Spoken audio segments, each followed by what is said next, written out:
Hey guys, welcome to another episode of the East Coast Rams podcast. I'm your co-host Ashton here with my awesome co-host Zach. Happy bye week, Zach. The Rams did not lose this week, could not lose. They did win a little bit in many different ways, in the sense of 49ers going down and the Rams traded for a player. How's it all going? I saw this morning. We didn't play this weekend, so we didn't lose. But for somehow in the ESPN power ranking, we dropped 5 spots. I don't know how that happens, but Power rankings are stupid. well, I don't disagree with you. But geez, Louise, we were off on a break. Came out, going into the bye super strong. We're going to get Puka back, and all of a sudden we dropped 5 spots. Insane. Insane. Otherwise, everything's going all right. It's getting cooler out here, getting to enjoy the Halloween time festivities that are going about. But otherwise, I'm doing good. How are you? Doing great. Did a trunk or treat. That was a lot of fun. Dressed up as the Grinch, and my wife ended up being Horn. I can't remember. Seuss characters. It was a Seuss themed trunk. So Nice. we had like the books laid out, and my wife made some clay miniatures and stuff, and the kids loved it. Loved it so much they kept on trying to take a lot of her stuff. So Yeah, it was a lot of fun. me and my wife, we dressed up, but we had a Halloween party we went to, and I was a Jedi, she was a Sith, and it was fun. It was a good time. Good Nice. time. Yeah, but we are here, Zach. We are doing a Q&A slash kind of recap the bye week a little bit, talk about where the team is, where we think they will go.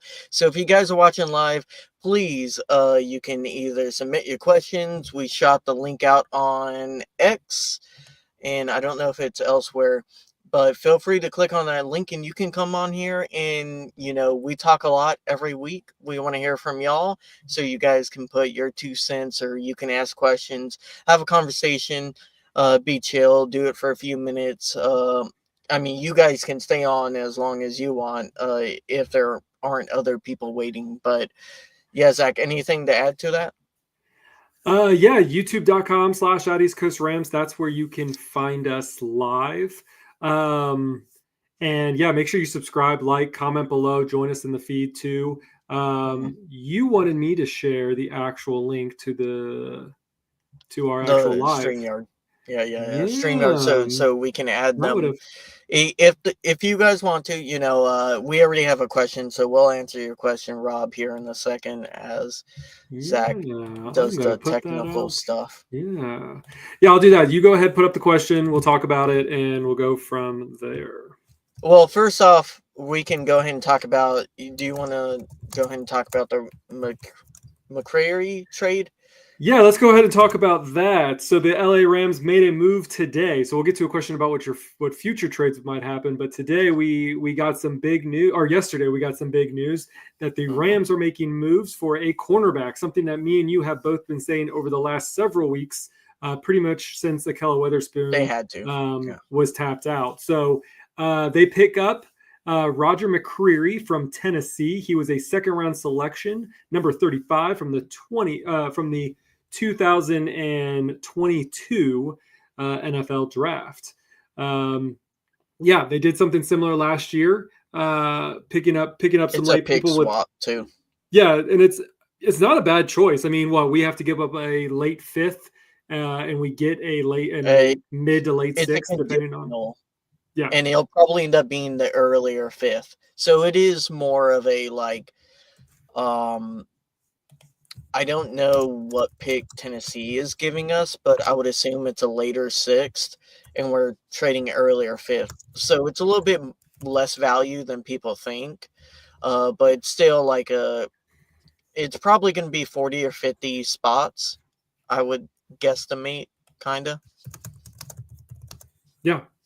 I think it's a good. I mean, obviously, it's a great addition. I mean, the Rams really. We've all said, like, as much as this is an elite defense, the part that struggles is on that secondary, and we keep losing depth pieces. And really, I think this was a smart move. It's a very low cost, high reward situation where I don't. I mean, unless he completely falters down, like there really isn't much risk in bringing him on board. Yeah, so McVay did state that Darius Williams got a little dinged up in last game also. So that probably did factor a little bit into bringing in someone else to kind of bolster the spot. The interesting part is McCreary is a primarily slot corner. And when they did try to play him on the outside last year, he really struggled. Apparently, this is what Titans fans are really kind of hammering home is on the outside he struggles mightily against physical wide receivers. Now, Zach, our outside play hasn't been great outside of Kello anyways, so I don't know if he could necessarily be any worse than the play we had been getting from our guys. And not that it's atrocious, but it's not good. So it'll be interesting because mostly we've been having Quentin Lake line up in the slot. So McVay kind of mentioned that he mentioned the slot a little bit when he was talking about McCreary. He even mentioned potentially the star, which has also been Lake. So I don't know if they're going to move Lake back to a primarily safety role, if they're going to let McCreary be more in the middle type. But nevertheless, we definitely needed depth at a position that has had below average to average play Yeah, and I think outside of Kello. yeah, and I think we've said this, like, Quentin Lake is one of our, is an elite defender, and he's playing Hmm. his best ball right now. But we want him also to continue to play his best ball ever. And if he's being put into all these different positions, it kind of maybe spreads himself a little thin. So giving him more backup, giving him more ways to do what he can do best without having to, take on that corner ball back role, and really be that true safety and kind of a real threat in many other different areas than what he has to Hmm. do to kind of make up from some of the secondary issues.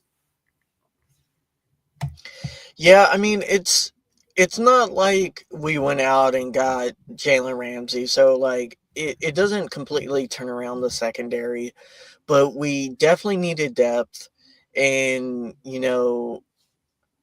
it's something where we could more easily focus on the outside now with the other trade. Hmm. Could focus elsewhere if it depends how the coaching staff looks at it, because we don't see how they do in practices.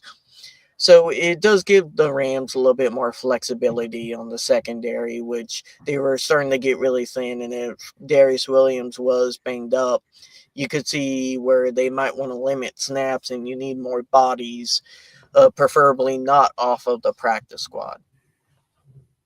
So You know, it's a good move. It's not a home run it's not the hitter. flashiest move in the world, but it's a move that I think points the Rams into a better direction. You mentioned it brings more depth to this role. It brings a little bit more physicality to this role, and he can be a very sticky kind of cornerback just from some of the film that I've watched over the 24 hours. And so, is he going to take the top off of a number one wide receiver? Probably not, but it's a move that I think is needed for the Rams to continue to be truly competitive in this defense. I think if anybody can help them out, Shula I think can scheme them up some good stuff.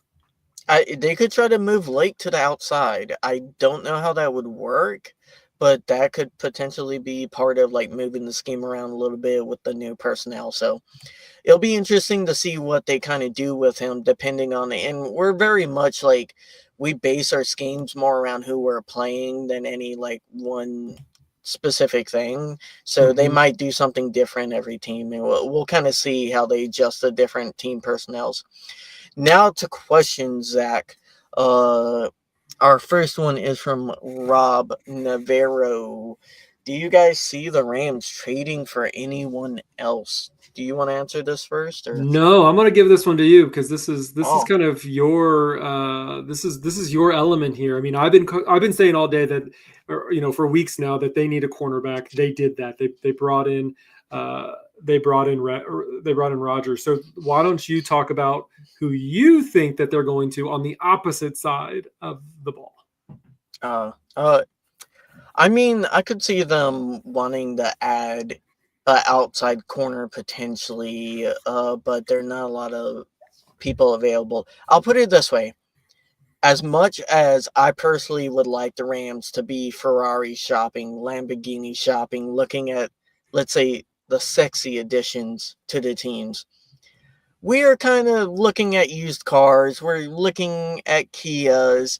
We're we're in the value menu part of the NFL right now, Zach, because they do not want to sell any valuable assets pick wise in the future, and they seem pretty set on that.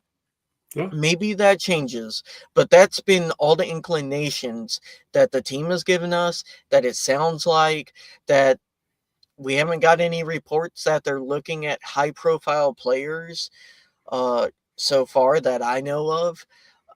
So, and there's not really many out there anyways. I personally would like to go after a wide receiver, especially with news that Tutu has gotten hurt. I think X has been a little underwhelming so far this year. He's been good at the Tutu, punt he's return. done everything. He's been fine. So like special teams is its own issue. Potentially they might add someone just for special teams, but I really do think that you could elevate this offense even more with specific certain players. I really like the idea of adding Rashid Shaheed. I don't think the team will go that direction because Shaheed will be a little bit more expensive, I think, than what they're looking at. I could see them potentially looking at Brandon Cooks. I don't know how much tread is left on that tire, and he would be a relatively really cheap piece to add. Again, this is more for depth. We're not looking for any young primary wide receivers. I don't think they would go for like a Garrett Wilson. I don't think the Jets would trade him anyways, or a Lave. I personally wouldn't mind trying to go after uh, Brian Thomas Jr. I don't think the Jags are really interested in trading him, and it would be a little bit more expensive than what the front office is kind of put out there. The Jags office has kind of put out there. He would probably be like 2 seconds, or like you might have to throw away a first. I look at it, Zach, more as if we're in a window. Winning the Super Bowl is one of the hardest things to do in sports. You try to seal the deal like we did in 21. And I think adding someone to the caliber, Brian Thomas Jr., which wouldn't have to be our one. I know people keep on trying to say he has issues with drops. He's not 100. We don't need him to be 100% what he was his first year. We just need him to be a really good wide receiver 3, and he would be an upgrade from that standpoint. And same thing with Rashid Shaheed. Really quick, really savvy route runner. He's kind of underrated. Had some injuries last year, but I feel like he would kind of replace that element we would be missing from Tutu, because Tutu has been doing a lot of work from like altering coverages and Mm-hmm. causing people to like back off and give kind of like Devontae in the last few weeks, and eventually Puka, a lot of more underneath and moderate level routes. So that's kind of a long way of answering that question there.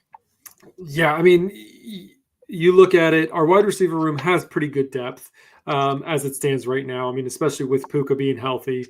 Obviously, you have Puka, you have Devontae, you have Whittington, you have Xavier Smith, you have Mumfield. And so, like we have a decent bit of depth, but you're right. We do want someone who can, maybe be not as explosive, obvious Puka or Devontae, but someone who can really take off the edge and take the top off of things. And obviously that was what Tutu's role was going to be. But I'm really excited, especially from seeing what we saw in London, about what we could see from Mumfield. Obviously, I'm still a big Whittington fan. But I think that there's still something a little bit missing from that angle. Mumfield, I think he played really well in London, and he got his I opportunity. I don't think any of them had the speed that you kind of need to thread deep. Yeah, outside but of Devontae. Like I get that. Devontae, That's and do just you not really want to Stafford's. put Devontae on a fade? No, but that's also not Stafford's MO. He does he can do the deep throws and he's done them, Mhm. but you look at the career and that's not typically his MO. He'll take a shot here and there, but you're Well, talking like maybe 2 shots a game that he'll have that opportunity. And we've had Tutu on the field for weeks now and yeah, but successful years. it's less about actually making the throws, but threatening them, is what I'm Sure. saying. And like you can play closer coverage now, and those safeties won't be as deep, and that makes all the other routes and timing have to be that much closer whenever they don't have to be like, oh, if we don't shade everyone at 5 yards closer, Yeah. then Tutu will get over us and they'll get an easy 70-yarder on us. And it alters the entire game plan when you don't have that threat on the field. And I feel like missing that for 4 or 5 weeks, especially going into a tougher stretch, you really need that threat against some of these topper tier defenses to give you a little bit more space, is all I'm saying. This is a good point. Jacob Myers, I would also love that too. Like he's pretty good route running. Um, isn't as much of a speedster. Like him and BTJ would be really good for like beating that third cornerback option and kind of solidifying, like, in case if Adams or Puka go down, you have a real high quality backup coming in. I Mhm. know, like, right now, X and Whittington and Montfield, like, they feel like they could be really good role players, but we don't know if they could be like full-time contributors yet. That's unproven. It certainly is unproven. But like I said, what I've seen so far from Mumfield, he had a really good preseason, and he got his opportunity in London. I think the Rams are going to continue to lean on him maybe a little bit more going into the weeks. And I could, especially if they don't do anything in the wide receiver room, I definitely could see Mumfield just taking a lot more snaps than some of the other guys. So do you feel like it's more likely they try to add someone or less likely? Uh, like, what's your over under for I mean, that? I would probably say it's less likely that they're going to pull a wide receiver in. I mean, No, I mean just a general trade, another trade. just trade in general. Yeah, I mean, I would almost take the under on that. I don't think they Because will make apparently they've been another. looking at tight ends, which is nuts. That is just it's absolute bonkers. It's absolute bonkers. Though I will say, man, if the Rams would have got Tyler Warren, whoo, would this Rams offense be way different Well, than I'm what it. talking about like recent interest. I think No, I know, they no, have I know what you been mean. linked to TJ Hawkinson and Mark Andrews.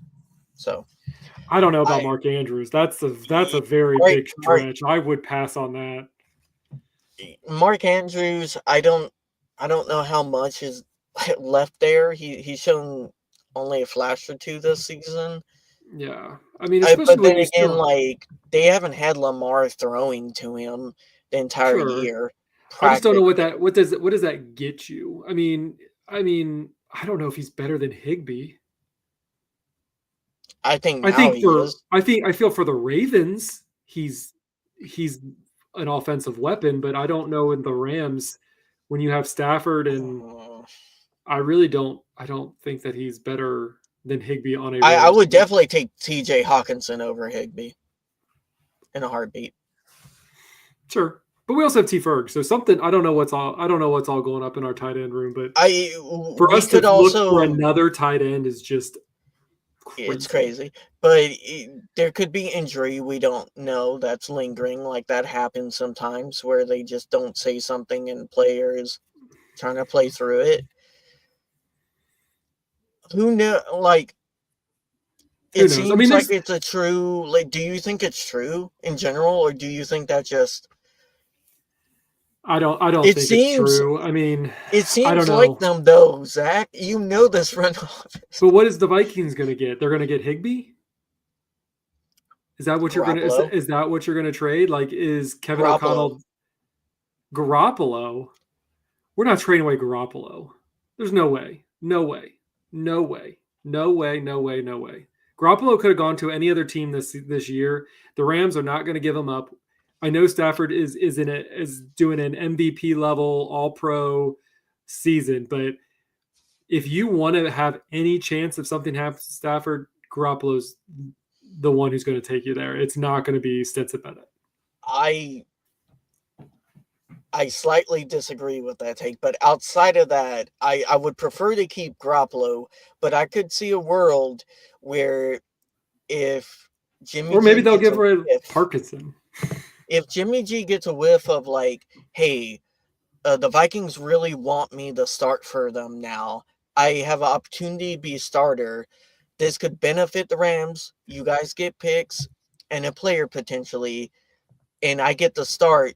You have seen this team be like, okay, if this is what you want and you want another opportunity, we'll trade you and let you start for the Vikings. I could see them doing that. Have you seen the Vikings and how much they have destroyed let their quarterback get destroyed? I don't know. I don't know. But this It's is what still I an said. opportunity, man. Parkinson would be a decent pick for Hawkinson. That's what I kind of brought this, Yes. mentioned it just briefly. That would be a move that I would be okay with. I would not give up Garoppolo for Hawkinson. Sorry. What if it's like a third rounder? They give you a third and Hawkinson for Garoppolo. For Garoppolo and Parkinson. I don't know. And maybe like a fifth. I don't know. You wouldn't do that? I'd rather have do that in a insurance. heartbeat. I rather have my insurance plan. The thing about insurance is you're pretty down the river when you have to use it anyways. Well, because maybe. Stafford is. I mean, that is true. It is true. But I don't Stafford is that good where if we lose him, the chances that we're going the full chip with Jimmy G. It feels more like a Nick Foles situation than. No, don't. Yes. Don't. Yes. It feels more like that situation than it would the other way around.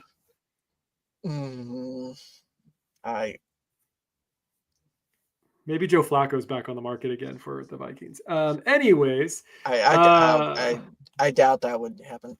Hey, what's up, Renzo? We mentioned earlier, if you want to jump on, we have the link on X. You can jump on and just talk ball with us if you want. Anyone can. We're just kind of talking about bye week and how we feel, and right now going over hypothetical Vikings trades where they want Jimmy G and he is the savior. Here in a bit, we'll get back to business and we'll talk about the Saints game that's coming up too. But yeah, I mean, from this bye week, we learned Tutu Atwell's being out. You know, the Rams picking up another cornerback. I think we're just in a better position. Puka coming back, so that's good news. Who else? What else did we get good news about? Havenstein is on good track. On track.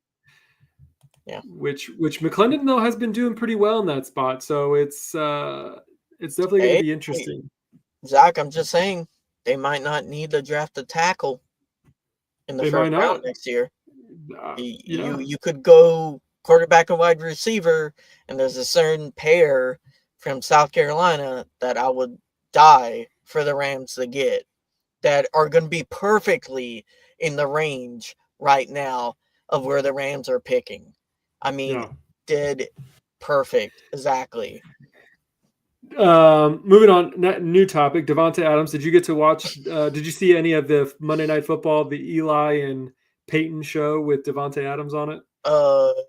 All I saw was that he thinks, which team makes up plays? That's the only clip I saw of it. Chiefs just make up plays. They don't do anything in the huddle. They just go run around, and Patrick Mahomes just throws it to anybody when they get open. Yeah, that seems about right. Mahomes is by far the best quarterback in the league. I mean, that's in my personal opinion. He definitely he definitely has the best escapism of any quarterback. That dude must be like, I'm not even going to say, probably inappropriate to talk about being, covered in baby oil or something like that. It's probably slippery. He's slippery. No, it was Yeah. a good conversation to have. I just love hearing Devonte Adams. I give him more and more credit every time he goes on. He's super smart. He knows his stuff.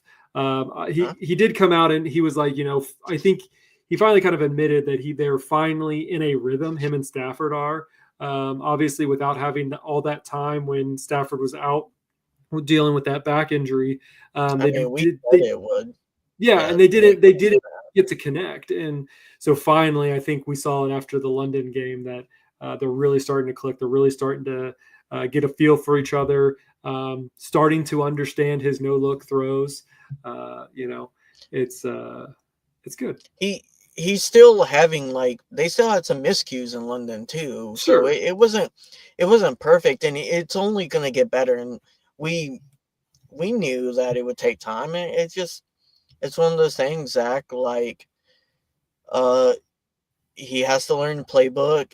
They have to learn each other, their cues, their miscues, just how they handle certain routes versus certain coverages, and that doesn't happen overnight. And I think they should be at their best around the playoffs, Hmm. and it's only going to get better. So I'm excited to see where it goes, and hopefully when they start connecting more, it helps out Puka even more, and it helps out the other guys too, being able to kind of take off some of that coverage and have Devontae kind of. I mean, he's been pulling a lot of cornerback ones anyways, and that's without them being 100%. So it'll be interesting to see how certain teams handle it. So, Yeah, for sure. Just a reminder, if you guys, we are live on X and on YouTube.com. Please make sure you like and subscribe, comment, join our live chat. Even if you're not live and watching us on demand, yeah, please make sure you comment below. We check those every day, and we'll get back with you on the next pod for sure. Let's talk about some of the standings a little bit because things are getting a little interesting. I mean, we're at the bye week. We're going into week 9. And the NFC West is something to be feared. It's a seems a pretty big powerhouse when you have Seattle at 5-2, the Rams at 5-2. San Francisco did get a loss this week against the Texans, so they're now 5-3. But there's still something that can't be underestimated with. I mean, shoot, they've been fighting with band-aids and glued limbs back on, and they're still 5-3. So honestly, I think Seattle might be the biggest threat to us. I mean, Sam Darnold is doing pretty good up there. Cooper Kupp, not really doing anything major there. But they still have a really good offense. They could be the biggest threat because I think, if I remember right, their schedule seems to be pretty easy over the next several weeks. They got the Commanders, the Cardinals. Then they face us. Then they go Titans, Texans, Falcons.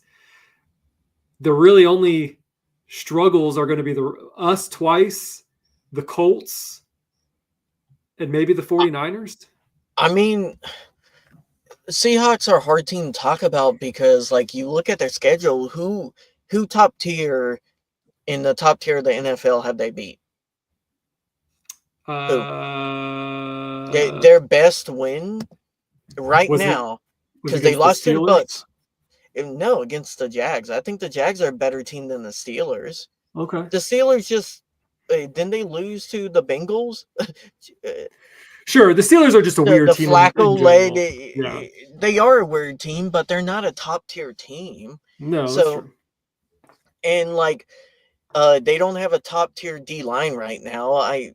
It's But just but if you what. look at their schedule, I mean, this is a team that they got the Commanders, the Cardinals, which again, I'm saying that these, based on what we've seen in these other teams, they should be able to handle them. The Titans, the Vikings, and the Falcons, they could easily win 5 more games out of the rest of these and be a 5 and whatever team by the end of Yeah, the but season. they still have to play the And the 49ers one more Panthers. time. I think the Panthers are a harder team than people give credit. They're playing the Falcons. They're playing at the Falcons like us, and the Falcons are notoriously, especially this year, Sure. really good at home and terrible away. So that's going to be other through line you have to kind of look at. If the Falcons could be a little bit tougher than you think. I feel like the Titans might be a little bit tougher as the season goes on. But they should win that game, like you said. We play them twice. Eh, The point is with the standings, we are in control right now. We win out, we win the division. It's as simple as that. Um, Harder said than done. We do have the hardest schedule out of all the That's what I NFC was going to West say. teams. We do But get it. We get hit with a hard schedule. the critical thing is, at least for division, like we have to win those divisional games. And the thing that does hurt us is we haven't beaten an NFC team yet. Right. It's still in our control, but it really hurts losing to the Eagles and 49ers. And going forward, the tiebreakers will not really be in our favor if No. we can't win those divisional games. So you do not want to get in a scenario where you're fighting for a seventh seed. And this is not a team that should be in that situation, even with our schedule being as hard as it is. So I still have to see how the Seahawks play us with a D line of our quality, because the only other D line that is nearly as good as ours that they have played is arguably the Texans and the 49ers. And they almost lost to the Texans, and they did lose to the 49ers. Sure. And I think the question is, like, can you get pressure on Darnold? And he hasn't shown that he can play good yet in a game where he's getting harassed. Yeah. And I feel like we'll be able to do that. So that's do you want to answer questions real quickly? Sure. Oh, Is there a we got question? one. Yeah.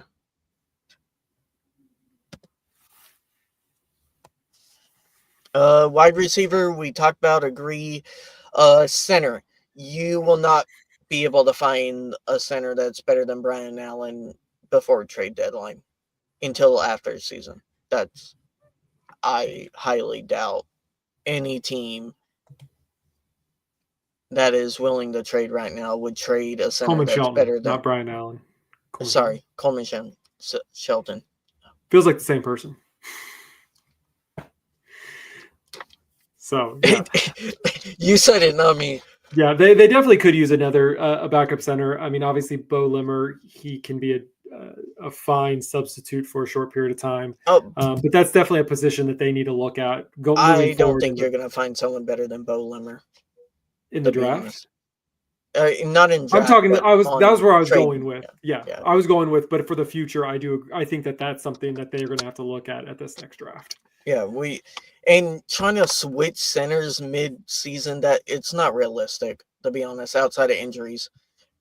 And we have seen mid-season when they have to switch centers, it has been not pretty.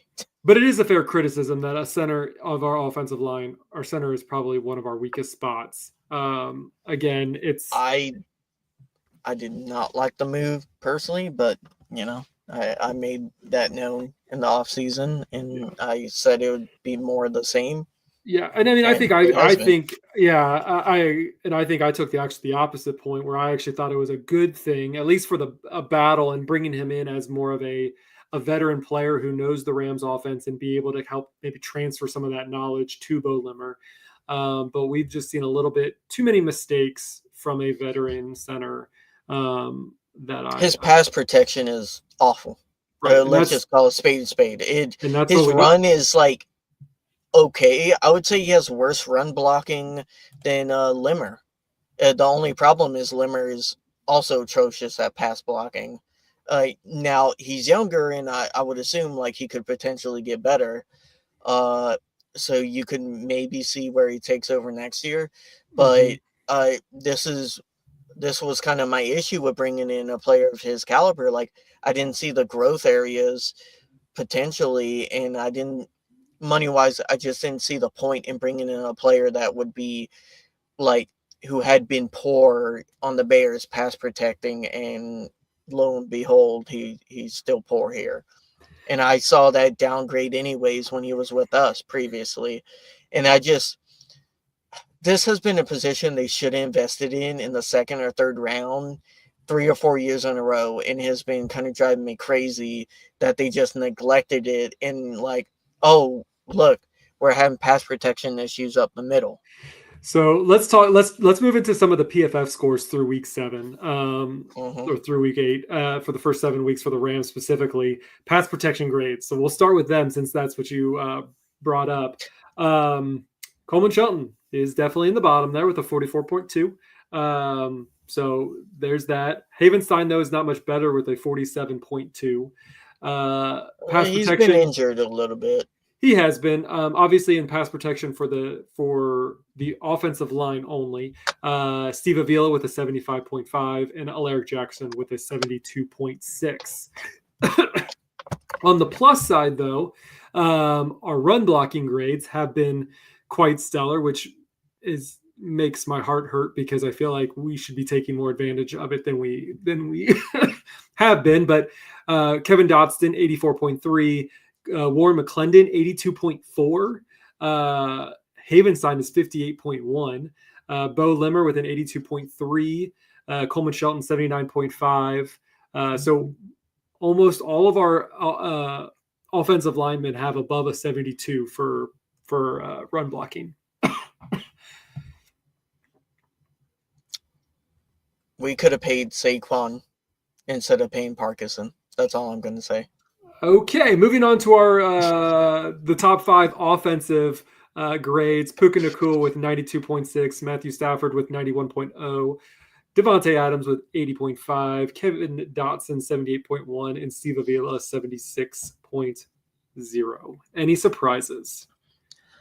I mean, it is amazing the amount of pressure that Stafford has had to be under, and he has played to the level he is. He's playing a MVP caliber season with no time to throw and being able to look off like I think it was the Jags game where McVay explained how like he looked off 2 separate defenders and then was still able to get the ball down deep. And it's just you're talking about some guy who can manipulate coverages and move defenders the way he can with no time to throw. It's just he's by far the best Rams quarterback we have seen in my personal opinion, and it's going to be hard to beat him. And we're lucky we have him because I feel like as imperfect as this team is, it would have fallen apart if he wasn't helming it, especially with how poor this offensive line has kind of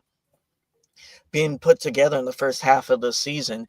Some of that has been injuries, and like we can say like that's out of the front office's kind of control.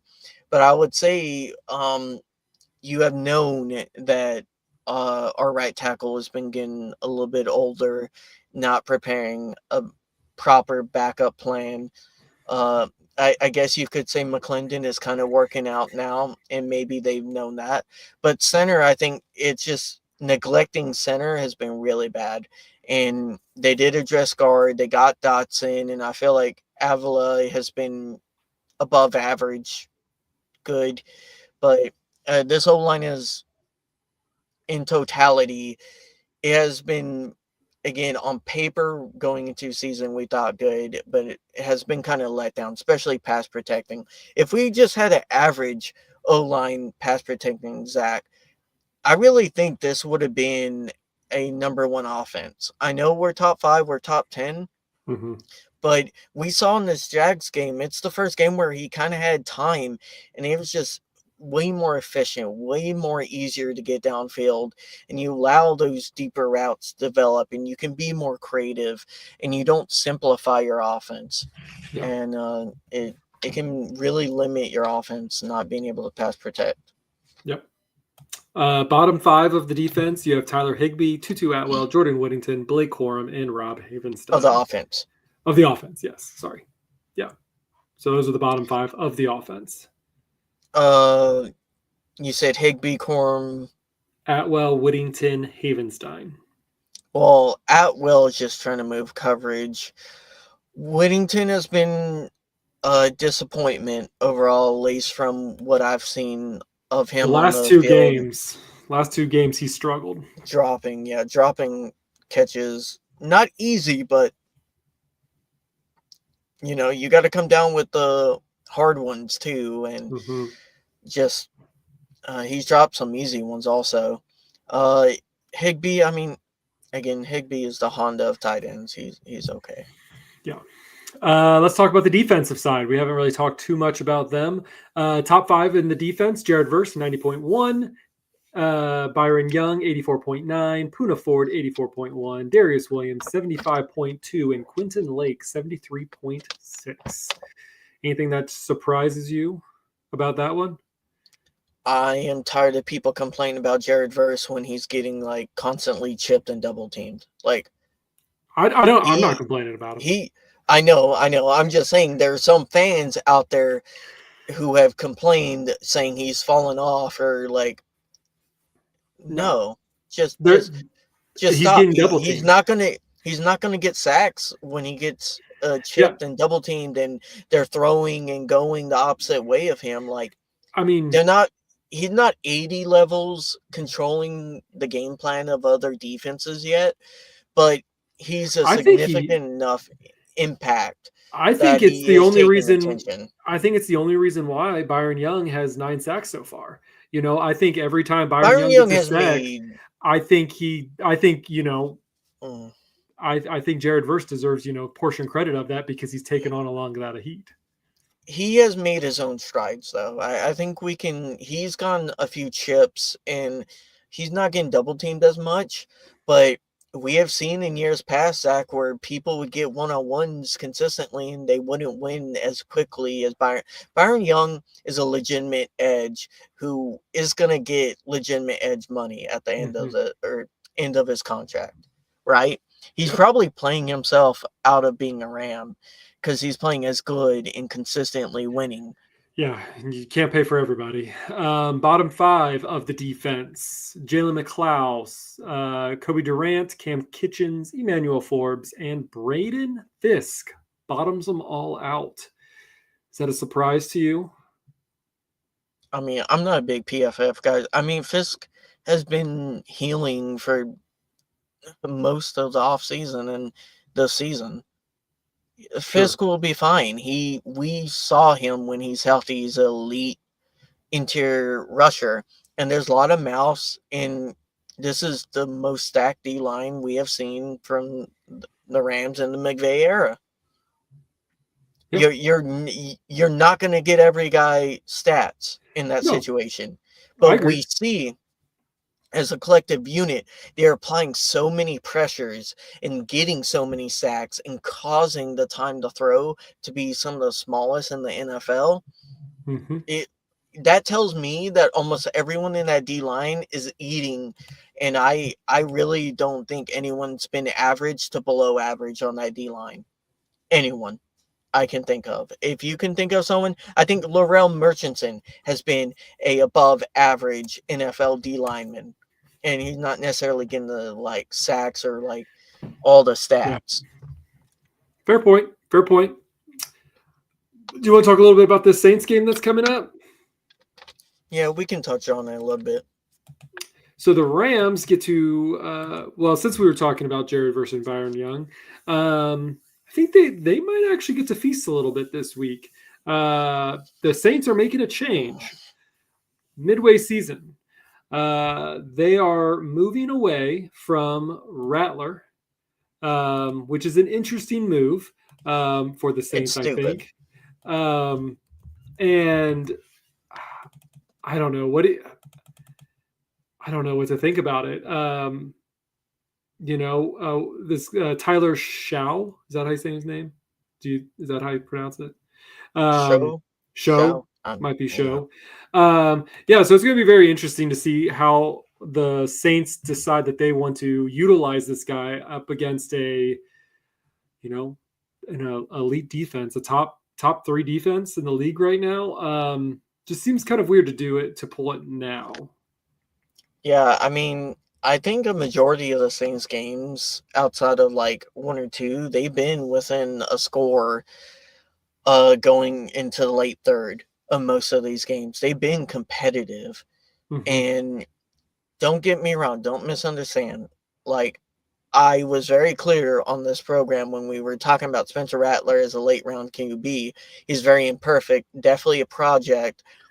and he had some serious flaws from when he was with South Carolina that I saw that is the reason why he was uh a late pick in the draft. Mm-hmm. But he has played better than I expected, and he has not been the main reason the Saints have been losing games. He hasn't been great, don't get me wrong. He hasn't been perfect. I would say he's probably a higher end backup. I would take him over like most half of the backups in the league. Mm-hmm. Uh, he has improved his deep ball, something that he struggled with in South Carolina. His decision making still a little spotty. But to bench this guy who's had you in most of these games on a roster that has been, let's just say, everyone knew was kind of not a great roster going into the year and has underperformed even those expectations, especially your defense has struggled a lot in some of these games. And he's had to deal with injuries on the O line and, Olave being banged up. He's been healthier lately. But I don't know what people want these QBs do. And throwing a rookie into the fire like this, I'm going to be surprised, Zach, if it's a competitive game. I'm going to be honest. Yeah, I mean, I'm just kind of like looking through some of his stats, and he entered the game. He got to play in two games, pretty much. One of them was more recently when he had to enter the field when the team was trailing against the Bucs 17-3. Came in, he was 17 of 30 passes for 128 yards and one interception. Not great. But this Saints team has just been it just feels like it's been kind of a hot mess. They've scored 11 total touchdowns in the first 7 weeks, 8 of them passes, 3 of them rushing touchdowns. It just seems like they're having a struggle getting into the red zone, which, the Rams are not shy about being hard to find the end zone in the red zone. So I don't know. I mean, if this game just obviously, you can always call it a trap game or whatever, but man, this Rams team and this Rams defense really needs to feast on this one and keep that momentum going from London. Well, so it's a tricky game because the Saints defense, they give up yards, but they've been like better in the red zone. Not great, especially given Mm-hmm. the fact that the blowouts kind of skew those numbers a little bit. But in some of these games where they can pace with the other team, Rattler was able to move it semi-efficiently. Again, it's not perfect, but you're talking about replacing him with a rookie, and I don't know. I understand he was taken in the second round, but I don't know how much of a upgrade he is over Rattler It just seems personally. like a poor time to do it. I mean, if you're going to do it, let's Oh not give yeah, this guy a complete.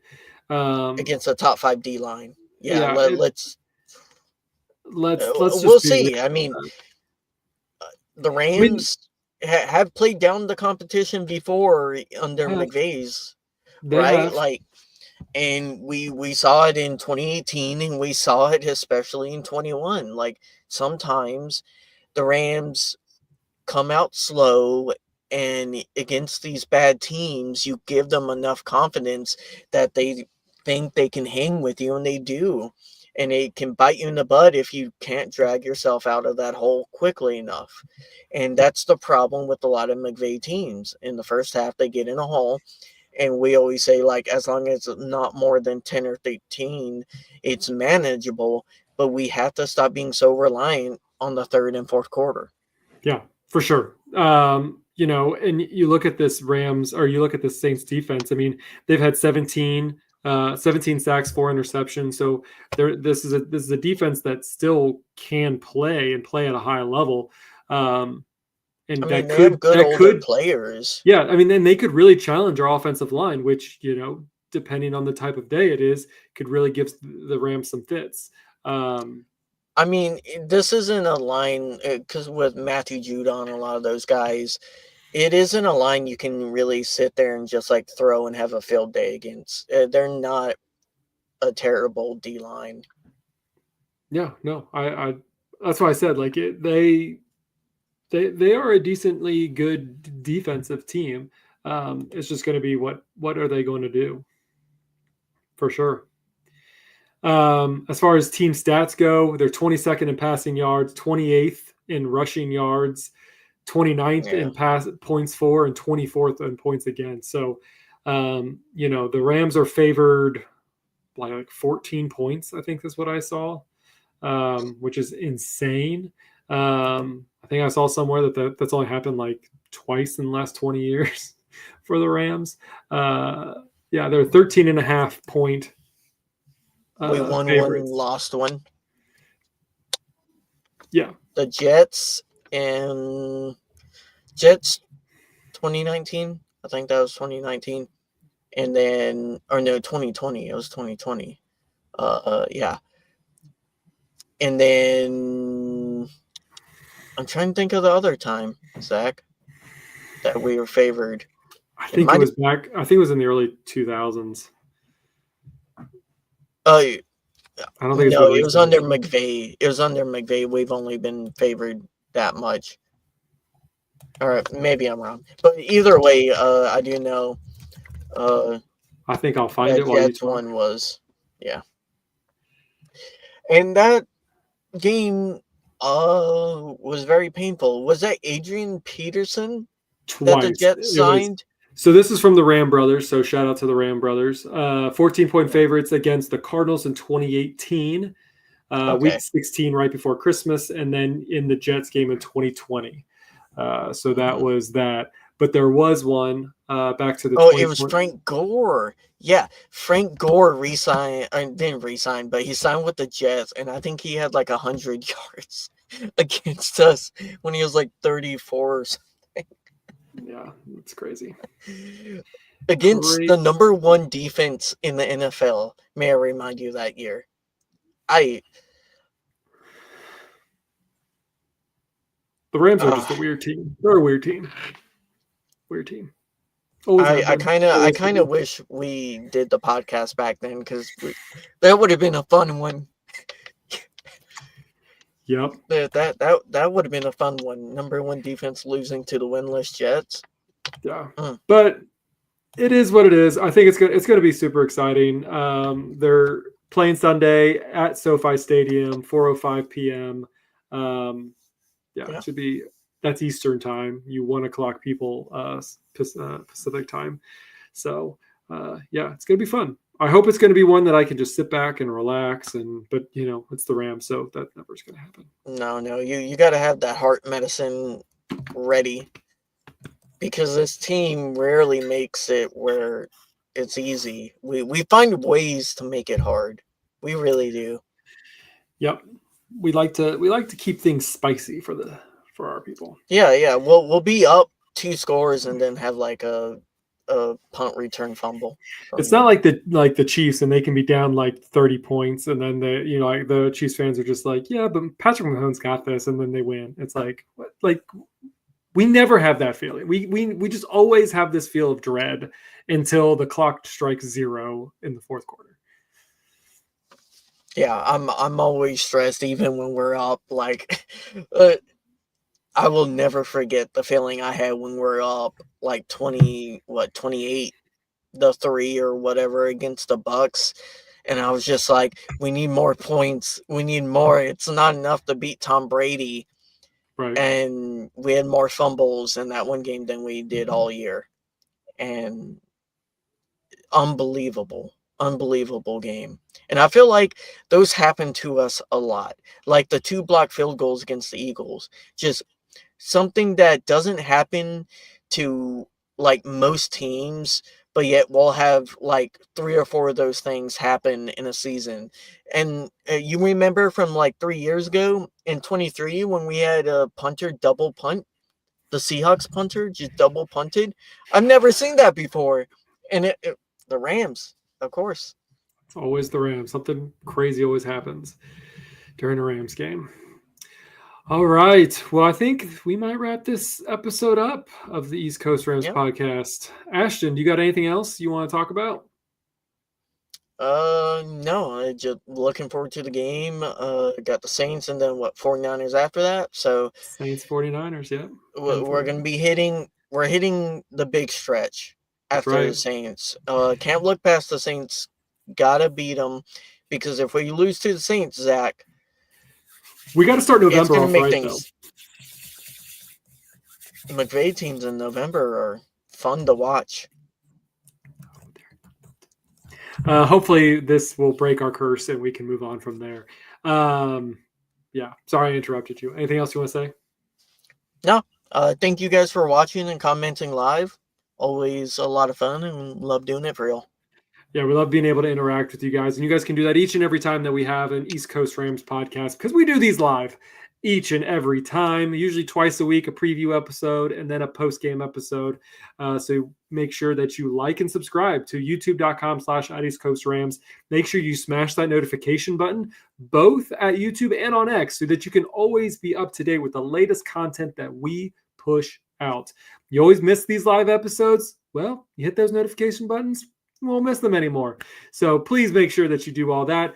Comment below. What do you guys think? Are the Rams going to make any more trades this year before the trade deadline? Or, what are your expectations of this game going up against the Saints? We would love to see all those comments in our feed.